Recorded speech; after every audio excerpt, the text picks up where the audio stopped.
Your truck's engine is being destroyed one cold start at a time, and the company that built it knew this would happen before the ink dried on your purchase agreement. Cylinder deactivation. They sold it to you as fuel savings. They put it in the brochure right next to towing capacity and bed length like it was a feature worth bragging about. Ram called it MDS, GM called it AFM, Ford called it CDA. Different badges, same system, same outcome. And if your truck has a V8 built sometime in the last 15 years and you've been driving it hard, towing with it, or just putting real miles on it the way a truck is supposed to be used, there's a good chance this system is already working against you right now and you don't even know it yet. Here's what the system actually does. Under light load conditions, usually highway cruising or easy acceleration, the engine management software shuts off half of the cylinders. A V8 becomes a V4. The active fuel management solenoids cut oil pressure to specific lifters. Those lifters collapse, the valves stop moving, and those cylinders go quiet. The idea is that running on 4 cylinders burns less fuel. On paper, it works. In a lab, it works. In a real truck doing real work over real miles, it is a slow death sentence for your valve train. The problem is the transition. Every time the system cycles in and out of V4 mode, those lifters are collapsing and reactivating, over and over, sometimes dozens of times in a single drive.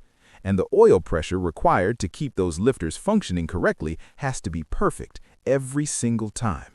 If it isn't, if the oil is even slightly degraded, if the passages are even slightly restricted, if there's any wear in the system, those lifters don't reactivate cleanly. They start to fail. And a collapsed lifter in a running engine doesn't just cost you a lifter, it takes the camshaft with it, sometimes the push rods, sometimes the cylinder head.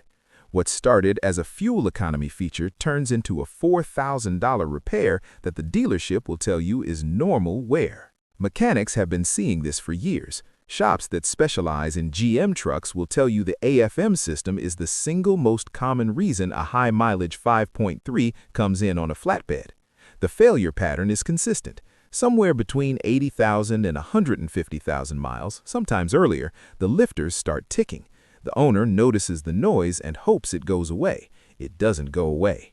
The check engine light comes on. The truck goes into limp mode on the highway. It goes to the dealer. The dealer scans it, pulls the codes, and tells the owner they need a new cam and lifter kit. And by the way, the valley cover needs to come off, which means the intake manifold needs to come off. And while they're in there, they're going to find things that cost more money. And here's the part that makes mechanics the angriest. The fix exists. The aftermarket solution exists. You can pull the entire AFM system out, delete the hardware, install a delete kit, swap in standard, non-collapsing lifters, reprogram the engine to run all 8 cylinders all the time, and that engine will run correctly for another 150,000 miles.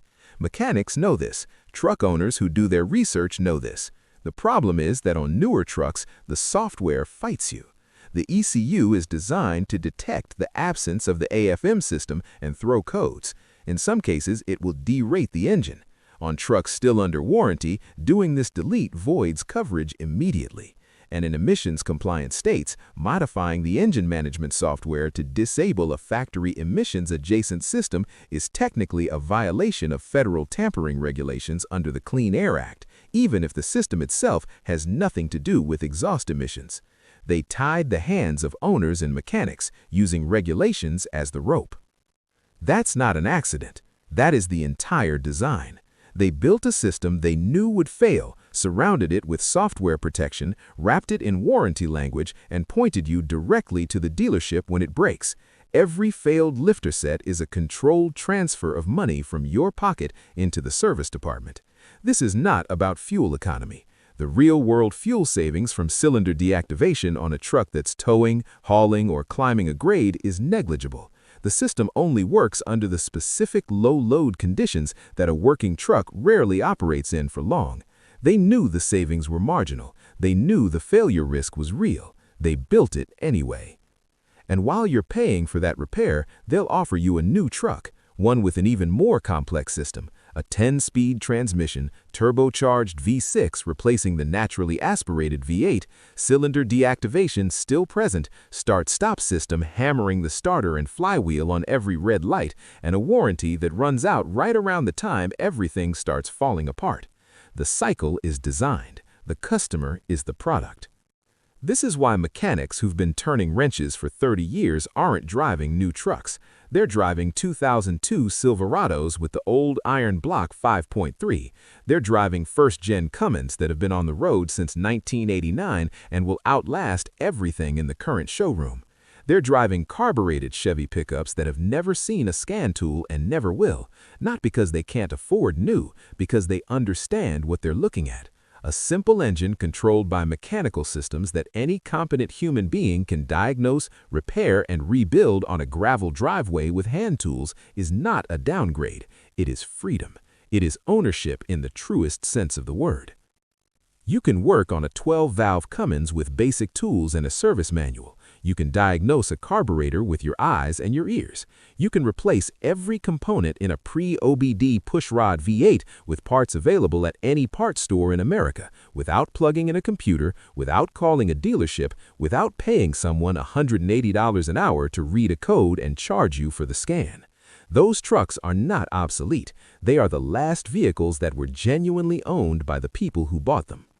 If your current truck has AFM, MDS, or CDA and you haven't had the conversation with your mechanic about a delete yet, have it now, before the tick starts, before the flatbed call, before the $4,000 estimate that the service writer hands you with a straight face like it's your fault for driving it. And if you're in the market for a truck and you haven't bought yet, do yourself a favor and research the pre-AFM build dates. The early 2000s GMT 800 platform, the last of the square body generations, the pre-common rail diesels. There is a reason those trucks are getting harder to find on used lots. There is a reason prices on clean examples keep climbing. The people who know, and they're not selling.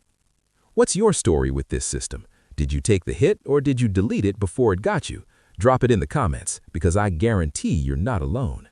If you're tired of being sold features that were designed to fail and you want to know which trucks are actually worth owning in 2024, subscribe. That's exactly what this channel is built for.